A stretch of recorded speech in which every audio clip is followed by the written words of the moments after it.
शिंदे आणि ठाकरेंच्या सुप्रीम खटल्यामध्ये विधानसभा अध्यक्ष आणि निवडणूक आयोग या दोन्हीच्या भूमिकांवर जोरदार युक्तिवाद होतोय, त्यावर चर्चा होते। सुप्रीम कोर्टही काही सवाल विचारतंय। आता सुप्रीम कोर्टाने लोकसभा अध्यक्षांच्या भूमिकेबाबत सुद्धा सवाल उपस्थित केलाय। कोर्टात नेमकं काय घडलंय ते आपण पाहणार आहोत। एकीकडे शिंदे विरुद्ध ठाकरे यांच्या पक्ष आणि चिन्हाच्या लढाईचा खटला अंतिम टप्प्यात आलेला आहे।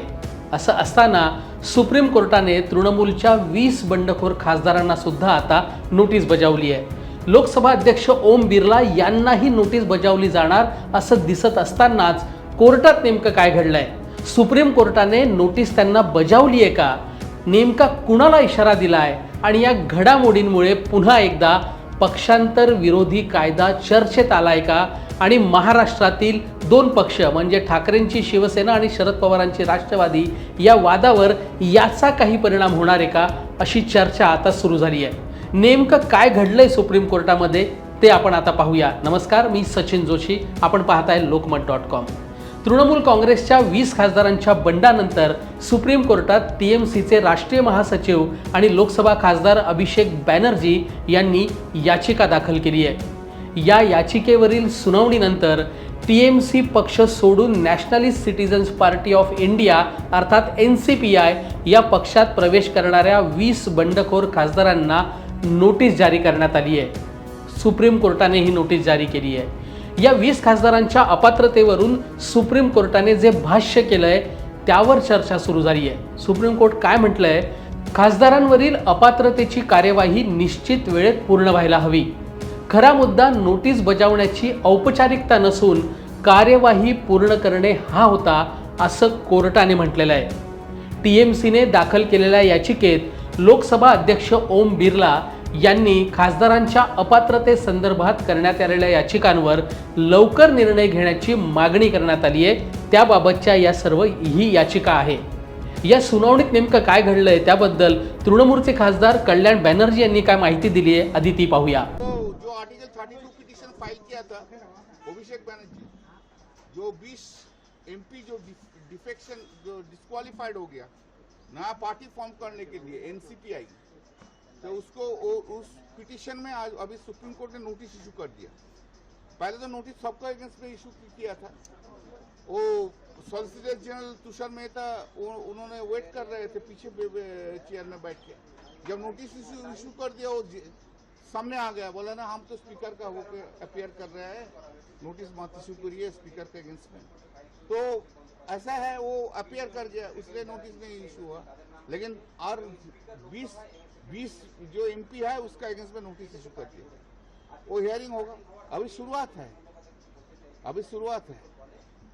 अभी तो पार्लियामेंट का एमपी लोग को किया, इसका बाद एमएलए लोग का करेंगे। देखते हैं बाजू में कितना जोर है वो भी देखेंगे। सरन्यायाधीश सूर्यकांत, न्यायमूर्ती जयमाला बागची आणि न्यायमूर्ती मोहना यांच्या खंडपीठापुढे ही सुनावणी सध्या सुरू आहे। या सुनावणीत लोकसभा अध्यक्षांकडून बाजू मांडण्यासाठी सॉलिसिटर जनरल तुषार मेहता कोर्टात हजर होते। अध्यक्षांमार्फत मी सुनावणीला हजर आहे, कृपया अध्यक्षांना नोटीस जारी करू नका, ते कोर्टाची मदत करण्यासाठी तयार आहेत, असं मेहता यांनी सुप्रीम कोर्टाला सांगितलंय। त्यावर न्यायमूर्ती बागची यांनी हा नोटीस देण्याचा प्रश्न नाही तर विहित मुदतीत कार्यवाही पूर्ण करण्याचा प्रश्न आहे या शब्दात तिथे सुनावलेला आहे। टीएमसीच्या बंडखोर खासदारांच्या गटाने लोकसभेत स्वतंत्र गट म्हणून मान्यता मागितलेली आहे, पण हे खासदार आमच्या पक्षाच्या चिन्हावर निवडून आलेले आहेत, त्यामुळे त्यांना अपात्र करावं अशी भूमिका तृणमूल काँग्रेसने घेतली आहे आणि लोकसभा अध्यक्षांकडे अपात्रतेची मागणी देखील केलेली आहे। दुसऱ्या राजकीय पक्षात सामील होण्याचा त्यांचा निर्णय पक्षांतर बंदी कायद्याचं उल्लंघन करतो, असं तृणमूल काँग्रेसचं म्हणणं आहे। या याचिकेत लोकसभा अध्यक्ष आणि लोकसभेचे महासचिव यांना सुद्धा प्रतिवादी करण्याची मागणी ही तृणमूल काँग्रेसने केलेली आहे। पण तुषार मेहता यांच्या युक्तिवादानंतर कोर्टाने त्यांच्या विरुद्ध औपचारिक नोटीस बजावण्यास नकार दिलेला आहे। लोकसभा अध्यक्षांनी या 20 बंडखोर खासदारांकडूनही या प्रकरणात उत्तर मागितलेलं आहे अशी माहिती तुषार मेहता यांनी कोर्टाला दिली आहे. त्यावर घटनात्मक पदांवर असलेल्या पीठासन अधिकाऱ्यांनी वेळेवर निर्णय घ्यावा अशी टिप्पणी न्यायमूर्ती बागची यांनी केलेली आहे.